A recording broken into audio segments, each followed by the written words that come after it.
Oke, Assalamualaikum warahmatullahi wabarakatuh. Perkenalkan nama saya Anissa. Di sini saya akan menjawab atau menjelaskan mengenai pertanyaan di minggu ke-12. Oke, di sini itu ada transfer risiko melalui asuransi. Nah, transfer risiko melalui asuransi ini adalah langkah di mana perusahaan memindahkan potensi kerugian finansial akibat suatu risiko kepada perusahaan asuransi dengan membayar premi.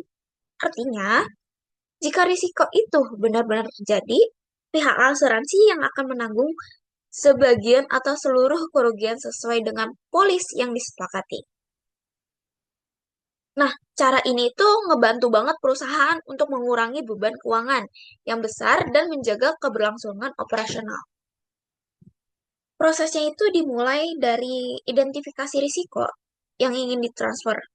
Misalnya risiko kebakaran, pencurian, eh, kerusakan mesin, kecelakaan kerja, atau tanggung jawab hukum. Nah, setelah itu, perusahaan memilih jenis asuransi yang tepat, menentukan besar pertanggungjawaban, dan menyepakati premi yang harus dibayar secara berkala.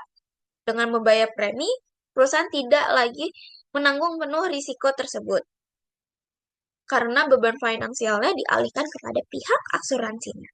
Nah, keuntungan dari ini adalah perusahaan bisa fokus menjalankan bisnis tanpa terlalu khawatir pada dampak finansial jika risiko ini terjadi kayak gitu. Namun, perusahaan tetap perlu memiliki pengendalian internal dan langkah pencegahan karena asuransi tidak mencegah risiko, melainkan hanya mengalihkan dampak finansialnya kayak gitu.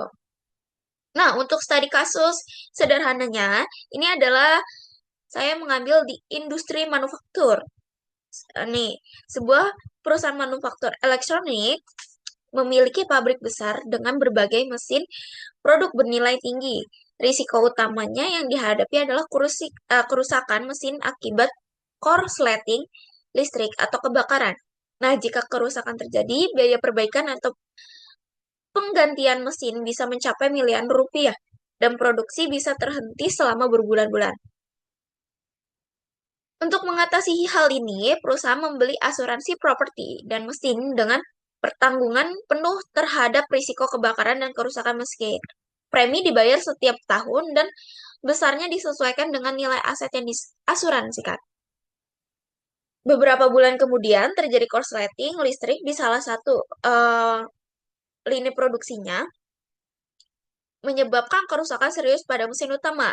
Biaya perbaikan mencapai 2 miliar rupiah berkat polis asuransi yang dimiliki. Perusahaan asuransi menanggung biaya perbaikan sesuai perjanjian, sehingga beban keuangan perusahaan jauh lebih ringan dan operasional bisa kembali berjalan lebih cepat. Seperti itu penjelasan saya mengenai minggu ke-12. Sekian, wassalamualaikum warahmatullahi wabarakatuh.